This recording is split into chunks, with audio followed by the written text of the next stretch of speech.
This is the Pumpkin Queen, Sage Sin Supreme, and you're watching Comic Cult TV.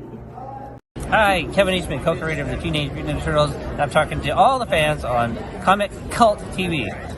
Slack here at XPW at the beautiful disaster, saying what's up to Comic Cult TV. No God, only Slack!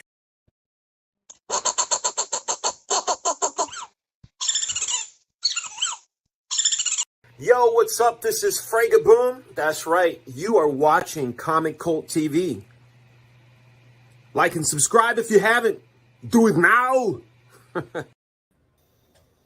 Welcome back, my friends, to the show that never ends. On the precipice of New Comics Day, it was a busy, heavy, so heavy we should have had a forklift for all the books that came in. I am El Spoiler. My tag team partner is Agent Secret Squirrel. He's ended more careers than car crashes. And this is the dirty, the umpteen 15, because it's that heavy of a week. How you doing, Squirrel? Doing good, Spoiler. Doing good. What's up? What's up, Comic Cult Nation? Yes, this week is a big week. Huge. I think I read through like 16 or 17. Dang. Something like that. Usually I only do like 8 or 9, but there was a lot. You put in some overtime. It was rough. It was rough, man. Should we say hi to the chat? Because we got Nuts Be Dragon, Martin, there. Payday, Phil, Peasy, Alex here, yeah. Polo, my favorite deathmatcher. Peasy. Dude, Polo sent me a picture of a deathmatch dude that had his mouth skewered. It was gnarly. Very gnarly. Very gnarly. They don't get paid enough to do that. No, they might get like $50 on a hot dog. Yeah. Like, there's no way. No way I would do that. Uh-oh. What?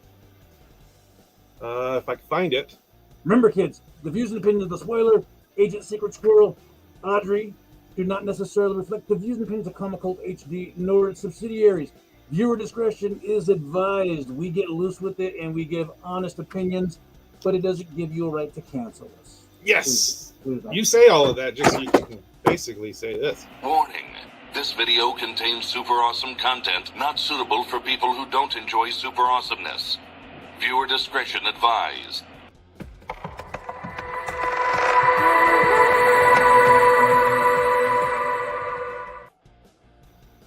Yep, our loss is your gain. 7 years of doing business in the high desert.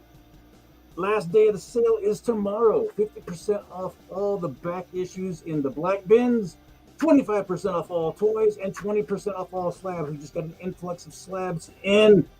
Alex, I thought you were going to sleep in the parking lot on Saturday. ¿Qué pasó, amigo?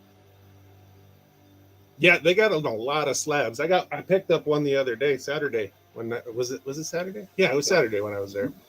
Picked up a slab myself, a 9/8. Double signed signature series CGC. Rebirth Harley Quinn #1. But see, he says this Turbo Kid is sick, and that warms my black and calloused heart because I told him it was sick, and he just reaffirmed it. It is awesome. All right. We all know what we're here for tonight. New comics. Yep. We're here for this.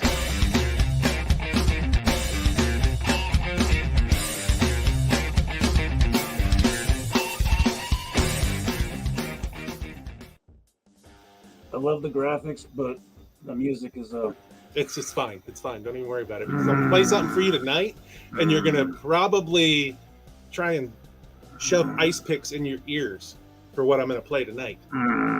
Yes, it's gonna be fun. But look at this, 15. There's 15 of them. There's also 3 honorable mentions and 4 cover buys. Look at this. Hold on. You see this big old stack right here? Mm. Yeah. And this one right here too? Mm. Yeah, it's a big week. Mm. The cops picked me up. They thought I was homeless. Well, that's true. We do have a homeless problem. So, yeah. But, you ready? I am. I'm ready. Let me be sure and stretch because, you know, we're going to be putting in some Music is good. See? Thank you. Look at it right here. Damn. Anyways. Music is good. You paid him to say that and, like, put in Xbox currency. Yeah. All right, let's start off with number 15. Número 15. Shot. Number 2, cover A. The thing that sticks out about this book is, well, number 1, I'm mad that I didn't think of it. And number 2, the flip format. I love the flip format. Yeah, I like how you flip the book over and you start another story. Number 1 had 2 stories, okay? One story about them being out in the woods, and one story about a father and his kids in a house that's haunted. Yeah. That story is way better than the forest story, okay? Yeah. I love the haunted house dad with his kids story, okay? The one in the woods is a little confusing. I'm not really following what's going on. Yeah. And this is already part 2 of the story. Yeah. But if nothing else, get number 1 and number 2 for the haunted house. Yeah, you can't get number 1 now. It's gone. Oh, it's gone now? Wow. Gone now. Well, you should have got number 1. Yep. But now get number 2 to get the second part of that haunted house story because that's good. It's good. Yep. So this is written by legendary comic scribe Cullen Bunn, who writes just about everything. Everything horror, absolutely. Yep. It's Cullen Bunn present a brand new horror anthology flip comic taking place in a haunted comic shop with a twisted retailer filled with tales of terror, sure to leave you with the lights on. Welcome to the shock shop. She was in the shop bagging and boarding a monster and putting it in the back issue bins. The quarter bins. Why would you bag something that you're going to throw in the quarter bin? That's a waste of bagging the boards, man. Yeah, I know, right? The bagging the boards were more than that. Yep. What else you got? All right, we're moving on to number 14. Yep, because we got a lot of books. Yeah, we do. It's going to be buckle in. You're going to be here for a minute. 14! 3 Keys, number 1. This is cover A David Messina cover. Did the inhabitants of another dimension flee into our reality to save themselves from the terrible wrath of the great old ones, or to help prepare us for a final devastating invasion? And what if humanity's only chance against these great old ones is an impetuous, mischievous young woman and her sardonic, furry, and surprisingly violent mentor? It's 3 keys. Yeah, it says it in the name. There's 3 girls. They're sisters. And one works in a comic shop. Yeah, she does work in a comic shop. That's 2 books. She doesn't dress like she works in a comic shop, for real. Nope. And yeah, so there's 3 girls. I think they're the 3 keys. I think the key is a weapon that the 3 of them have to use. It's very interesting, and I really like the cats. These cat guys are awesome. Yep. There's a lot of fantasy, a lot of Magic the Gathering kind of influences. Good stuff. Good stuff. Yeah, and these cats they're some bad mofos.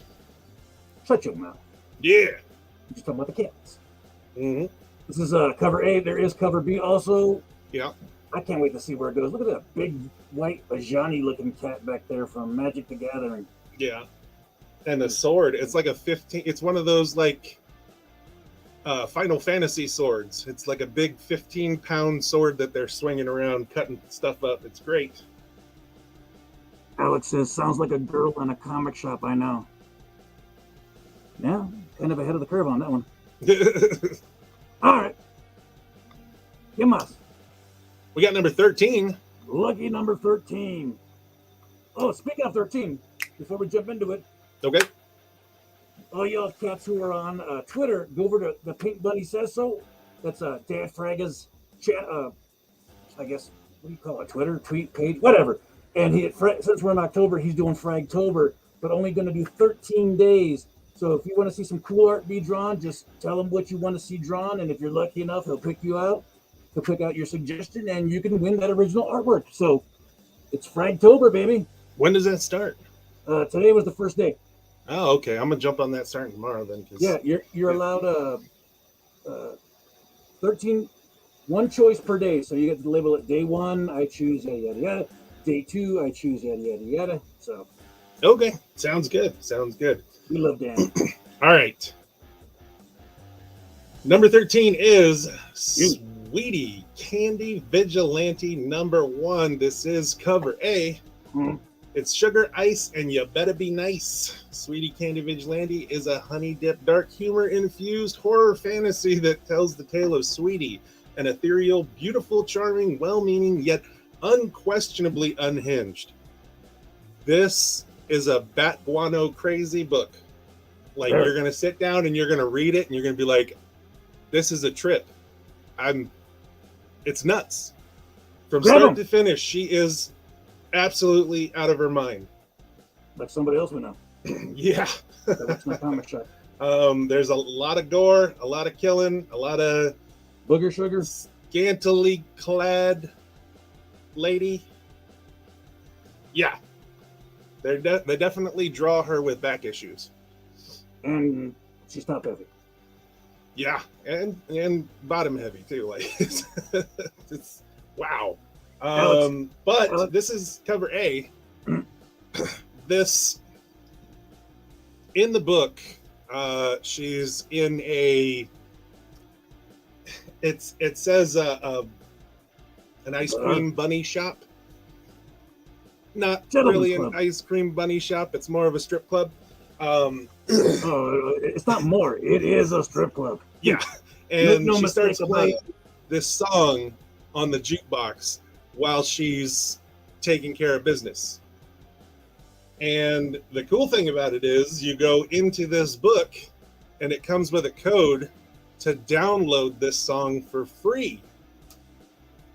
This cover is actually the album cover that the song for Osaka Pop Star is singing. It's Sugar Sugar.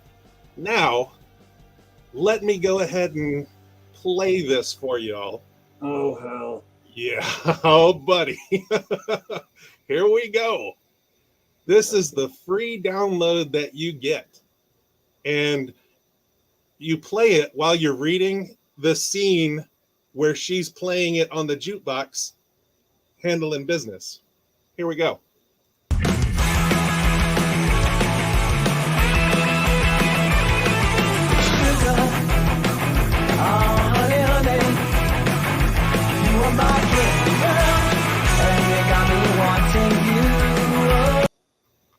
I like that. I can't play too much of it, but you do get 3 downloads of this song for doing the QR code in this book. That was pretty good, man. Yeah, it's a pretty neat concept. The music was good. The guitar work was solid. Yeah, it's this guy, Osaka Pop Star, and he does kind of these cover things. But the interesting part about it is his backup band rotates and consists of members of the Ramones, the Misfits, stuff like that. So that's good. Yeah, he gets some pretty big named punk people to give him a hand. But yeah, it's pretty neat. This cover's pretty cool too.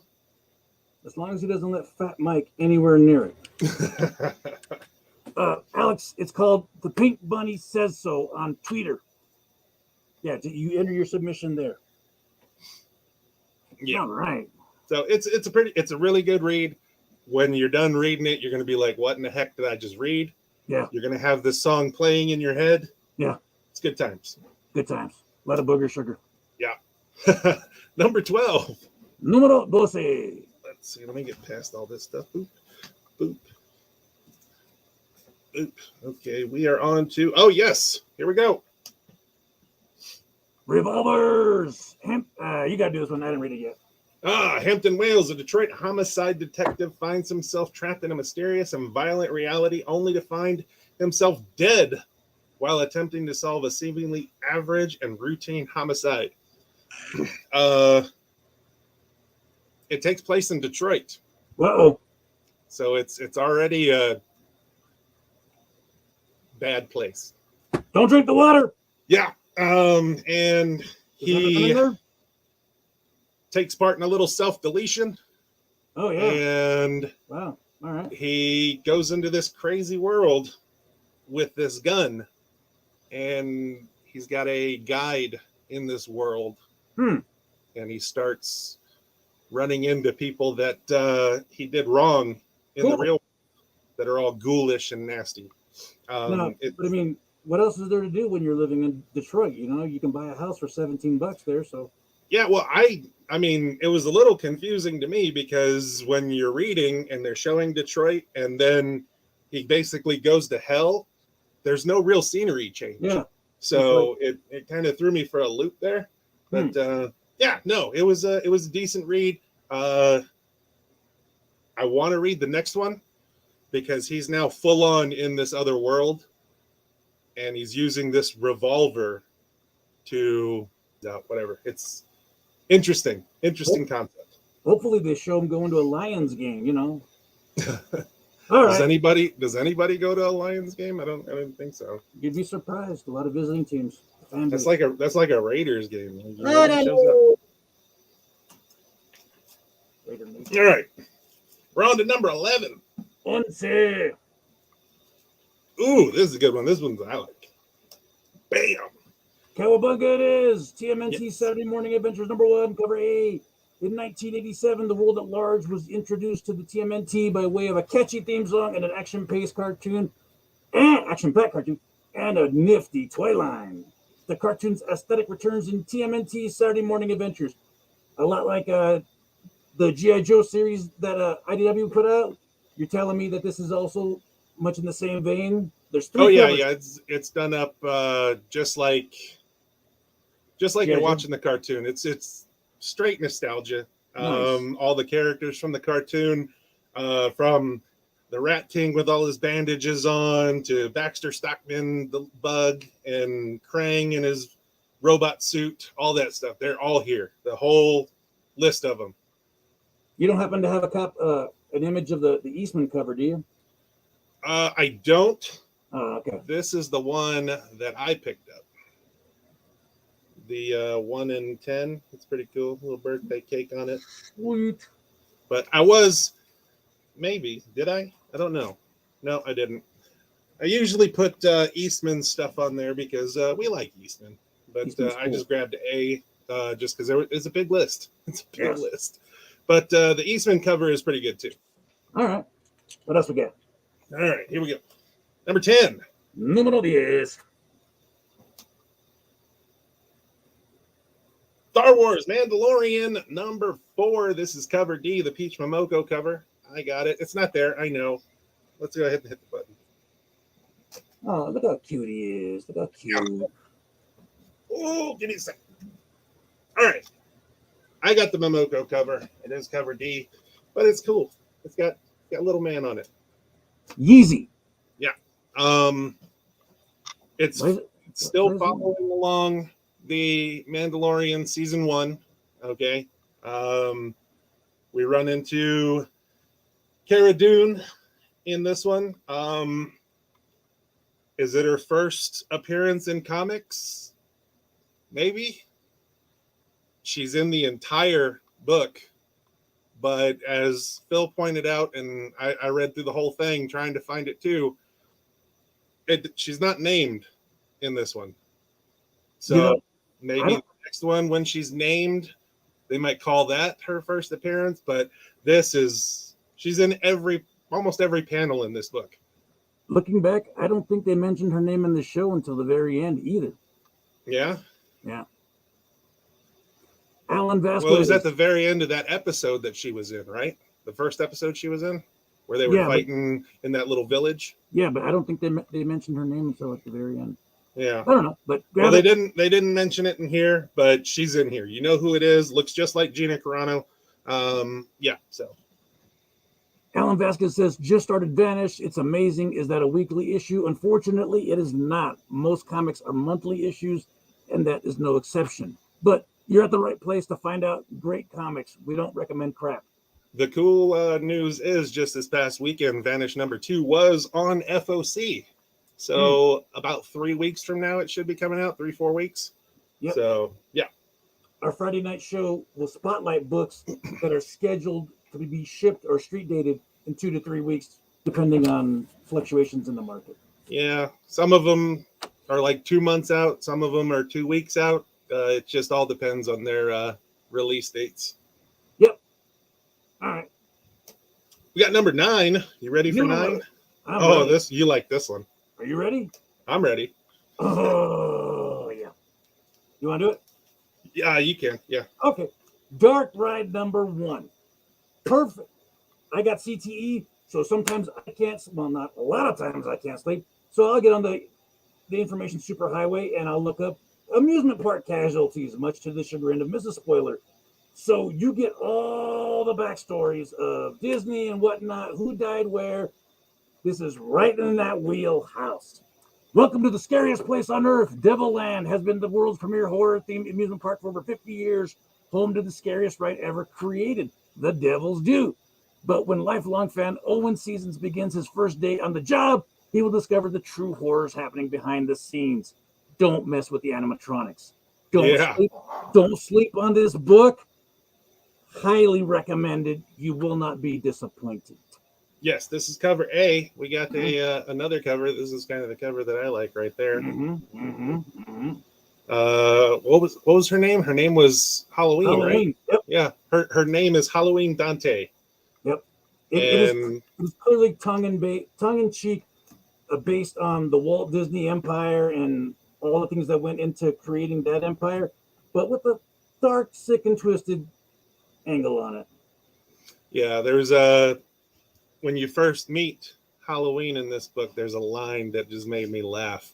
A fan walks up and is like, I've watched your leaked intimate tape over and over again, and I think it's awesome. And Halloween looks at the fan and goes, maybe we should make our own together. What do you think? Yeah. I was like, wow. It's like it's going to be that kind of party, huh? Yeah. Oh, yeah. Apparently, Halloween is the sister of the guy that's running the park right now. And their dad is the one that founded it. But yeah, she's definitely a freak. Don't sleep on this book. No, don't do it. If any other week, it's probably book of the week, But yeah, it's like how we told you about the firefighter book, Dark Spaces. We told you about Rogues Gallery. This is going to be another one of those books. And the next book is going to be another one of those books too. Oh yeah. Yeah, because we got number 8. Ocho. Bam! Oh. Night of the Ghoul #1, cover A.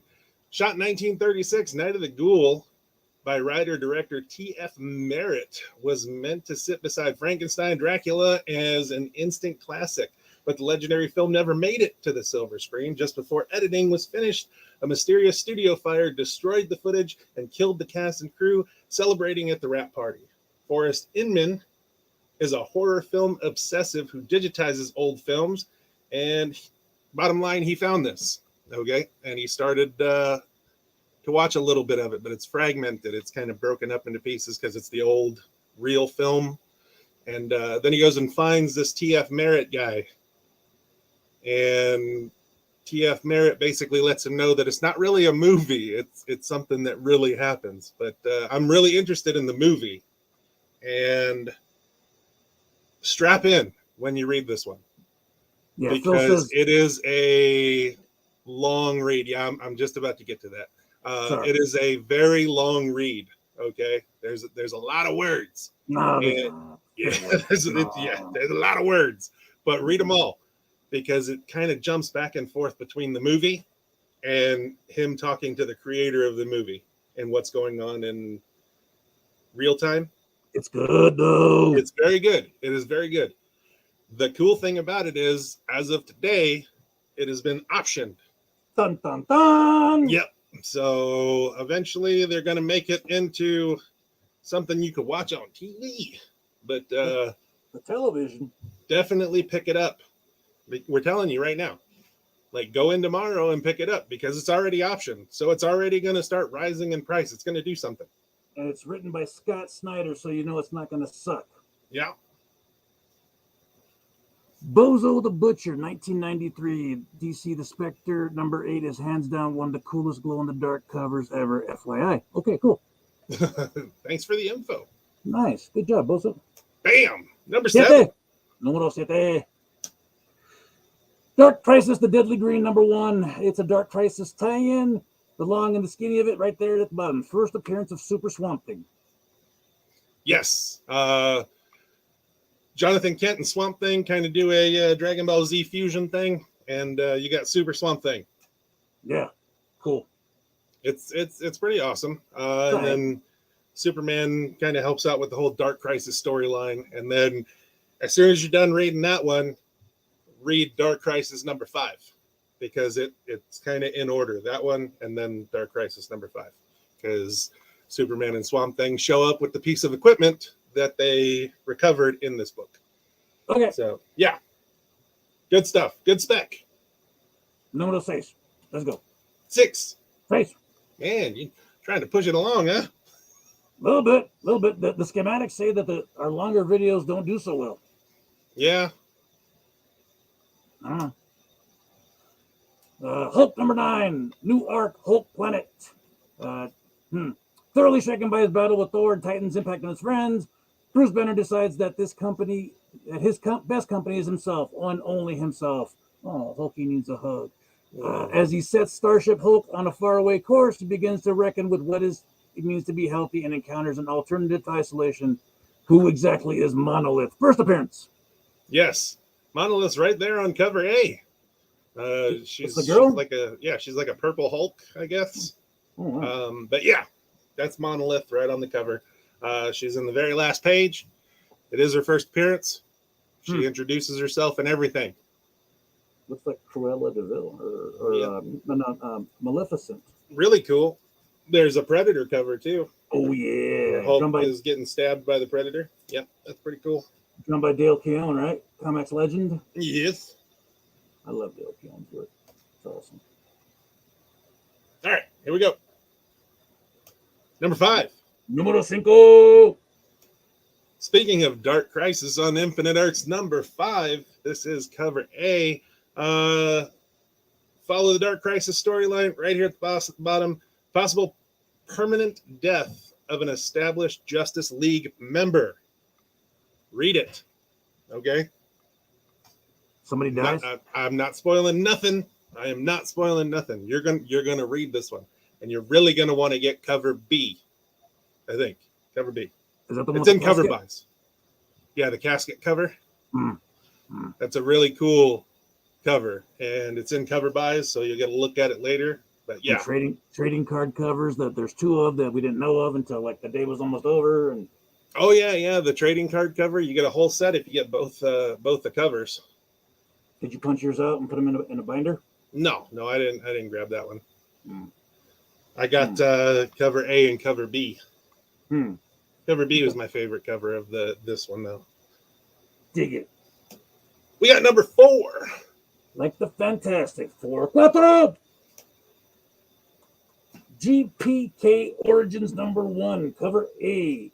This all-new book is a badass. Sprawling superhero epic. We not only learn how our heroes came to be, but also reveal to the world that Atom Bomb and his gang of good guys were instrumental in the outcome of World War II. What? Huh. Yep. That's a bit of a stretch, but okay, I'll play along. Issue 1 starts with Atom Bomb's origin. Now he begins as an unassuming, flat-footed soda jerk named Atom Blom, ultimately transforming into an all-American superhero named Atom Bomb. There's 5 different covers for this bad boy? 1, 6. 2, 3, 4, 5. Yeah, 6. There's 6 different covers. There's like 3 of them are ratios or 4 of them are ratio covers. Yeah, but there's a really cool old style playing card cover. That's one of the ratios at the shop. That was kind of cool. Yeah, it's basically a retelling of a Captain America origin story for Atom Bomb. I had to explain to somebody today what a Garbage Pail Kid was and what the premise of it was. So I had to harken back to the 80s because this kid was obviously younger. And Yeah. I never You felt should so. you should ruin his life and tell him to watch the Garbage Pail Kid movie. I forgot there was a movie. Yeah, it's a good thing. It's probably best that we forget there was a Garbage Pail Kid movie. Oh, that's right. They were uglier than sin, huh? Yeah, that, like, we should put the Garbage Pail movie right next to that Wookiee Christmas thing. Yeah, just we'll never speak of them again. Speaking of crappy movies, did you ever watch Spaced Invaders? Spaced Invaders. Yeah, I don't think so. SPACED. Yeah, it came out like in 89, 90. Yeah, if you want to kill 90 minutes of your life, there See, you go. and there's movies like that are like, oh, this is terrible. And then there's movies that are like, oh, this is terrible, but it's so awesome, like Killer Clowns from Outer Space. It's in that same vein. Yeah, it's absolutely horrible, but it is a fun movie to watch. My favorite character is obviously a spoof on Jack Nicholson. And you got a little green Martian dude with the aviator glasses, and he does the whole, when I say whoa, I mean whoa. You know, it's just, yeah. Space Invaders, check it out. Nice. After you get done watching Dahmer, I mean, the Napoleon Dynamite sequel. Yeah. Napoleon Dynamite 2? No, I'm good. Here we go. Number 3. This is you, big boy. Edge of Spider-Verse number 5. This is cover A. This is the last one in the Edge of Spider-Verse run. And we get the first appearance of Web Weaver, a not-so-mild-mannered fashion designer at Van Dyne, gets spider powers and shows us a very different kind of spider slayer. Oh, yeah. Yeah. Yeah. Mm-hmm. Yeah. A big Liberace spider. Yeah. And then we got the first appearance. Yeah, absolutely fabulous. And then we have first appearance of Hunter Spider. Imagine a world where Sergei Kravinoff got spider powers. You're not ready for the most hardcore spider yet. That's pretty cool. These covers, the design covers, awesome. Mm-hmm. Yep. They got one for Craven Hunter Spider too, and I got that one too. So when you see them there, you got to pick them both up. Yes, Martin, Howard the Duck is great. Even that scene with Leia Thompson and the duck getting brown chicken, brown cow. Uh-huh. Yep. Okay, moving on. Yeah. But hey, I didn't make the movie. This Edge of Spider-Verse, although the series of Edge of Spider-Verse, this one is stopped at 5. Mm-hmm. It's continuing on, and we're going to talk about that here in a moment. Oh, really? Yeah. We are? We are. Number 2. Who are those? Junkyard Joe. Yes. Ooh. Believe the hype, kids. Again, it sounds cliche. It sounds like it's trite. But any other week, book of the week. There's 9 different covers. Now, don't be alarmed. 5 in color, 4 in black and white. The difference with why you should buy the black and white covers, all proceeds of the sale of those books go to 2 very near and dear charities. One is the charity for the homeless vets, and what was it? If you open the back page, it tells exactly where the money goes. So yeah, you know, the vets have a very near and dear spot in both our hearts. More so, probably the squirrel. Thank you for your service. But every single penny from the black and white covers is supposed to go to which charities? National Coalition for Homeless Veterans and Veteran Aid. Yeah, you know, we got a big homeless problem here, and a lot of them are vets that can really use some help, and these fine agencies seem to be doing that. So remember, do the right thing. Pick up the black and white copies. Yeah, I got the black and white copy. Yep, I got them. Cover A. Great book. Great book. Yeah. Is it a one shot? Yeah, it's set in the Geiger universe, and it's obvious Jeff Johns has got big things planned for Junkyard Joe. Oh yeah. The ad for his trade paperback had like featuring the first appearance of Junkyard Joe. So this was set in Vietnam, and it's just an awesome story, man. Awesome story. It's a pretty cool little twist at the end too. So Yep. definitely pick it up. But yeah, there's cover A right here. And then we got cover B, cover C, and cover D. There's also A, B, C, and D. The exact same covers, except they're in black and white. Yep. And those are the ones you want to pick up. And if I read correctly, a portion of the sales for the color copies also go to those 2 charities. So nice. They're doing That's good a lot work. of good stuff. A lot of good work. We need more of that in today's day and age. All right. You ready? All right, here we go. Number 1 this week. Y'all ready? You're not ready. Nobody's ready for this. Oh, yeah. Spider-Man. That's right. 2 words. Peter Parker even says so. Spider-Man. Number 1, cover A. This is the Bagley cover. The end of the Spider-Verse is here. That's number 5. Moreland is back, and he is not alone. Allied with one of the most powerful beings known to the Spider-Verse, the scariest spider villain of all time, is making his biggest play, and no spider is safe, especially not the chosen spider himself, Peter Parker. With Peter working for Norman Osborn and using a glider, does he have it coming? There's a lot of fighting in this one. A lot. Mucho chingazos. You start getting a whole bunch of, you got Spider-Woman, you got Silk, you got the Crimson Spider guy, Ben Riley. What about that robot? The big giant spider robot? It was a small spider robot because he jumped on that one dude's chest and he crushed it. So it was just a small spider robot. Nice. But the Spider-Verse is coming into here. The Spider-Man Noir is in this cover, or is in this book. Nice. And I'm not going to spoil it. Why not? But somebody dies. Again? Is it Uncle Ben? No. Uncle Ben is the only one that stays dead. He doesn't come back. Is it Aunt May? Yeah. But somebody dies. J. Jonah Jameson? No. You're Betty gonna, Brant. It's a spider from the Spider-Verse dies. So we're losing a spider. And that's the whole premise of this, is they're going to start taking spiders out of the Spider-Verse. We've only got like 14 million of them. So yeah, there is a cover too. Let's speaking of covers, bam, here's cover B. That is the Bengal connecting cover. Cover C is the Adams cover, right?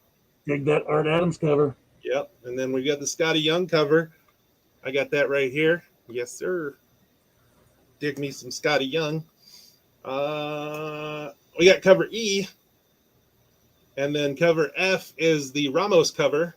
That has basically all of the spiders in the Spider-Verse on it, to include the one that dies. I see the one that dies right there on the cover. Look at that. Spiders. We need an exterminator or something. Yeah. And then cover G, the blank one. I know Phil's excited about that one. Oh, yeah.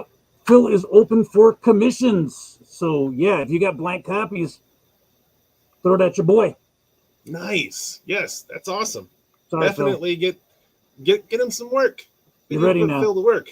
I don't know if you weren't ready, but here it comes. We got the 1 in 25 by Ryan Stegman. Very sick. I love Frank Miller, but he did a doo-doo Spider-Man right there. Yeah. It's a 1 in 50 Frank Miller that just absolutely pooped the bed on a Spider-Man drawing. Just I don't get it. Stick to Batman. Yeah. You know, and there's then certain artists that just belong on certain characters, and Spider-Man is not in Frank Miller's wheelhouse. Yeah, no, not at all. And then we got the retailer incentive 1 in 100, the Steve Ditko. This is the hidden gem cover. I saw it at the shop. It's sick. Yes. In fact, you need to get in there and get it. Yeah. Enough said. Steve Ditko's, okay, so all the Stan Lee and Jack Kirby autographs, you can't get them again. And Steve Ditko, I'm not saying anything bad, I'm just saying nobody's getting any younger. Hint, hint. So if you can get it, grab this copy and get it signed at a con, you'd be sitting on a nice little retirement egg, I think. Yeah. And how often do you see 1 in 100s? No. Not very often. 1 in 100s are hard to come by. Only when the owner screws up the order. And gets 2 of them. Here we go. We got some honorable mentions this week. All the honorable mentions this week are the facsimiles that came out this week. The Amazing Spider-Man #1. If you ever wanted to read it and didn't want to pay that large price tag, you can pick it up. What's that? We'll take 2 copies of the original. Yeah, of the original. Yeah, go ahead. Why not? Yeah, sure. And then right here, the Superman #1. You know, if you don't have millions of dollars just lying around, you can go ahead and pick up the facsimile and give it a read. And then you got millions of dollars in your car's ashtray. Yeah, I know, right? Right here. I heard really good things about Tomb of Dracula, and I wanted to read it. I've never gotten a chance to read it. I want to read it. This one, I mean, you could probably pick one up $500, $600, $700 or something like that. But why do that? You can get the facsimile, and you can read it, and not have to worry about, oh, am I going to mess it up or this and that? Nope. Cover buys. Here we go. This Sirens. is quite the dichotomy. You got the angelic side over here with the Siren's Gate, and then you got the Hoochie Mama. Yeah. Bond. Yeah. Shannon Mayer. Who? Shannon Mayer. Never heard of her. He does great artwork. Okay. All right. Cool. That's his artwork right there. All right. It's amazing. It looks pretty good. Yeah. And then we've got Gun Honey, Blood for Blood #2. This is the nude polybag version. Brown chicken, brown cat. There's black bars on there for a reason. Mm-hmm. Mm-hmm. Yep. How was that Siren's Gate? I didn't get a chance to read Siren's Gate. I've got a couple of stuff right here. Yep, see, look. Here we go. The polybag version right there. Crack it open. Haven't yet. Then we've also got this one that I'm going to read. The Siren's Gate. And then we're moving along. This is what I was talking about right here. Okay. Dark Crisis on Infinite Earths, #5, cover C. That is a beautiful cover. And it's right here. So, yes, pick it up. Isn't it also known as the Identity Crisis homage? Yes, it is an homage cover. Yes, you are correct. And then Batman 128 with the cover appearance of Failsafe. Yeah, and that's just a cool cover. Failsafe. I read through this one, Batman 128. It is a very action-packed Batman book. Okay, it is a great read. This whole Failsafe thing has been awesome. If you're not reading it, you should be. Shame on you. Failsafe is cool. The whole Justice League. They throw the entire Justice League at this guy, and nope. Superman comes in and is like, I'm going to take you out. Failsafe pulls out 2 kryptonite swords. Like, what? This is crazy. Isn't that what happened to you when you were deployed in that like group of Mujahid? Okay. Anyways, for those that don't know, Phil's his Instagram is Old Man Phil Draws. That's Old Man Phil Draws. Check it out. Throw the brother some work. You won't be disappointed. I'm gonna have to dig up some blanks. Some blanks. I really liked the Spawn that he did the other day. Yeah, did you see that? Cool. Oh yeah, the Violator was sick too. Yeah, when I only saw the Spawn one when he first started, I was like, yeah, that looks pretty good. And then he started doing all the shading, and I was like, whoa. No capes. I was like, that is awesome. No capes. Yeah. Yep. Subscribe, like, hit the notification bell so you don't miss an episode or an issue of Comic Cult TV. Don't forget the half-off sale, our 70-year anniversary.